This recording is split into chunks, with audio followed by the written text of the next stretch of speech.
Welcome back to the Deep Dive. Today, we are getting into a really efficient workflow for modern development. We're looking at how you can build powerful AI tools using a remote architecture, Well, one that's anchored by Azure functions. but it's all connected through the Microsoft Communication Protocol. We're just going to call it MCP for this deep dive. Right, MCP. And our mission here, especially for you, the listener, is to really get under the hood fast. We want to understand the architectural choices. So not just the how-to, but the why. Exactly. Why this specific setup, running MCP tools on Azure Functions, it creates this incredibly efficient bridge between your local machine and the cloud. A bridge that's designed to get rid of all that latency and the integration headaches you normally get with hybrid development. Right. It's about making that connection seamless. That's the key, isn't it? We're not just looking at some new API. We're tracing the entire life cycle. We'll start where you, the developer, actually work your local environment. Then we'll figure out how we cross that digital divide. And then finally, we'll look inside the Azure backend itself, see how the tools are managed, how they're automated. It's a critical workflow to understand if you're interested in, well, modern AI integration. It is. We need to see how all these pieces, from the client software all the way up to the cloud, how they all talk to each other to create this high-speed environment. For that rapid iteration you need with AI. That's it. Okay, let's start locally then, in what we're calling the developer's cockpit. Our sources point to three really crucial MCP clients that make this whole thing work.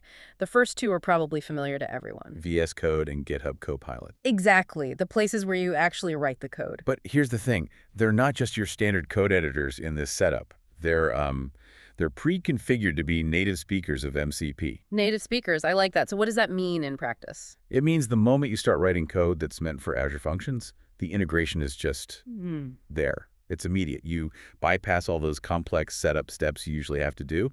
And the role of Copilot is pretty interesting here, too. The sources really stress this. It isn't just suggesting any old Python or JavaScript. No, it's suggesting code snippets that are already aligned with the MCP functions you'll need. It's an AI tool helping you build other AI tools, using the right protocol from the get-go. That's a force multiplier. It really is. Because the AI assistant already knows the communication standard, you're suddenly moving much faster. And you're cutting down the chance of those tiny, annoying errors. The serialization errors, protocol mismatches. All the things that just eat up developer time. Your code is almost guaranteed to work on the first try. Okay, so that handles the writing and integration.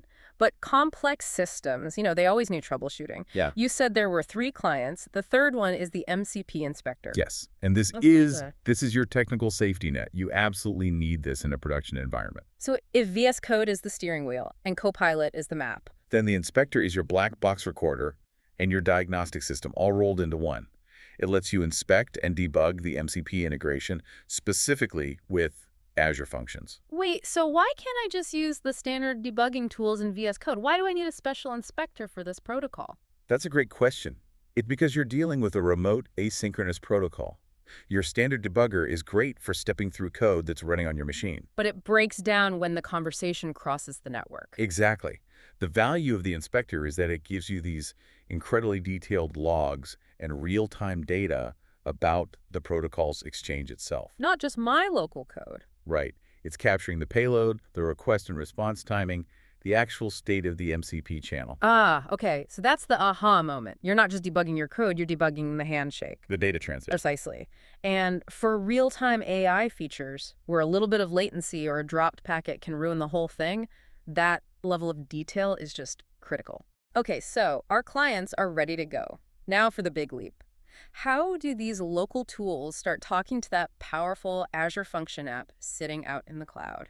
This is where we shift from local dev to persistent cloud communication. Right, the communication bridge.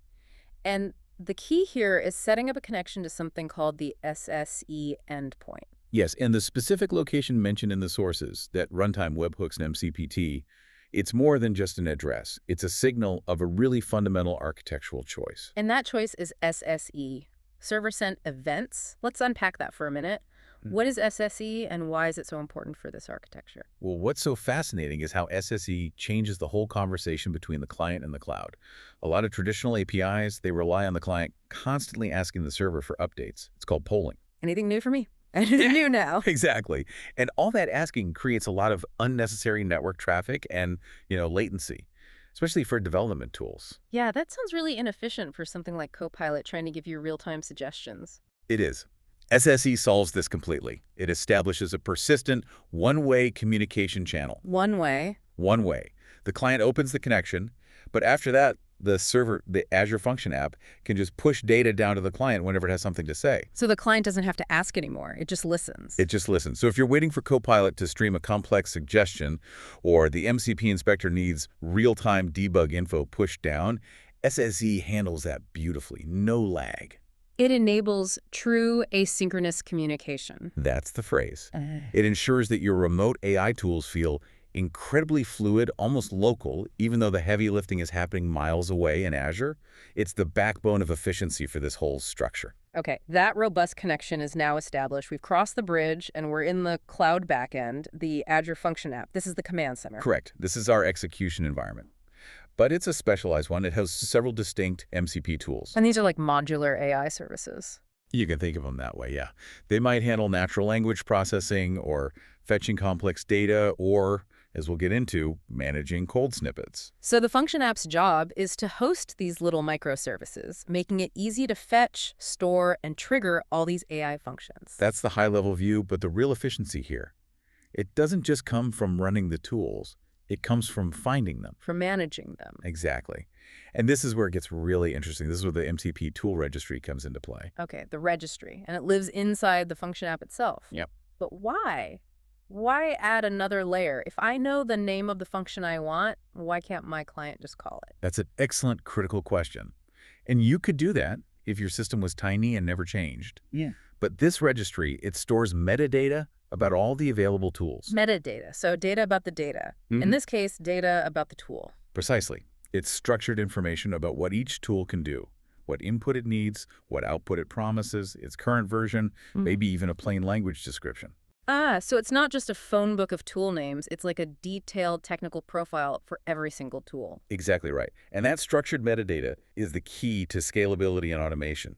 Client doesn't need to be hard-coded with a tool's details anymore. You can just ask the registry. Based on need. Like, I need a tool that can summarize a file. Yes. The registry finds the tool, provides the schema, and the client can then build the correct validated request on the fly. That's a huge deal. You're decoupling the client from the function's implementation. It means the back-end team can update, change, or add tools, and as long as the metadata in the registry is consistent, nothing breaks on the client side. It standardizes discovery. It future-proofs the whole architecture. It's a self-documenting library for all your AI functions. Okay, let's talk about the practical payoff, the things that make a developer's life easier faster. The sources really zoom in on how this is used to manage code, specifically through a couple of snippet tools. Right. This is all about maximizing code reuse and just minimizing the grunt work. First up, we have the Get Snippets tool. The consumption side. Exactly.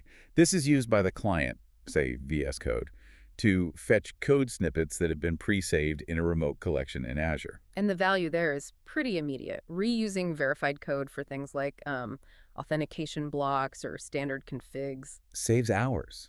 And its counterpart, the Save Snippets tool, is what closes that efficiency loop.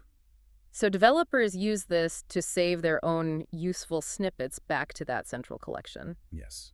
And it actually encourages good behavior. It makes it easier to save a function to the shared registry than it is to just keep it in a local text file somewhere. It institutionalizes good practice.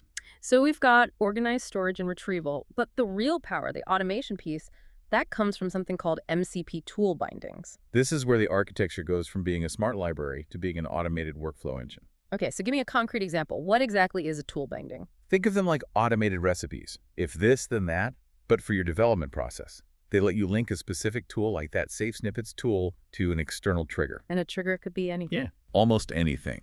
A file being saved, a new pull request on GitHub, the inspector spotting a specific kind of error in the logs. So the trigger happens, and the binding automatically fires off the tool that's linked to it. That's it. So you could set up a binding that says trigger. If a file named mcpconfig.json is saved, then the actions action automatically run the Save Snippets tool to archive this config. Wow. Okay, that is fantastic. It takes the boilerplate out of process management. The developer doesn't have to remember to do it, the system just handles it. It lets you focus on the creative part of the code. You stop worrying about process and start defining the conditions that drive the process. It's a much higher value activity. So we've really covered the full loop in this deep dive. We started with the developer's cockpit VS Code, Copilot, with the inspector for visibility. We established that robust one-way application channel with the SSE endpoint. Then we saw how the MCP tool registry in Azure uses metadata for organization and discovery. And finally, how the snippet tools, and most importantly, the bindings, use that foundation to automate the whole process. It's all built to integrate, manage, and automate AI development in this really seamless and efficient way. The whole goal is to minimize the manual work and maximize the speed you can get to a stable deployed feature. Which brings us back to our central question. If the tool registry handles discovery and the tool bindings handle execution based on triggers, what does that imply for the future role of the developer in an architecture like this? And that's the final thought to really chew on. If the architecture gets this good at handling the routine, the fetching, the saving, the executing of code, is the developer's main job even writing boilerplate anymore? Or is it shifting? I think it's shifting. We could be moving to a model where the most valuable work is purely defining the conditions, managing the metadata, and designing those complex automated connections between tools. You shift from being a coder to being an architect of an automated system. What are the ultimate implications of that? That's the trajectory this architecture is pointing to.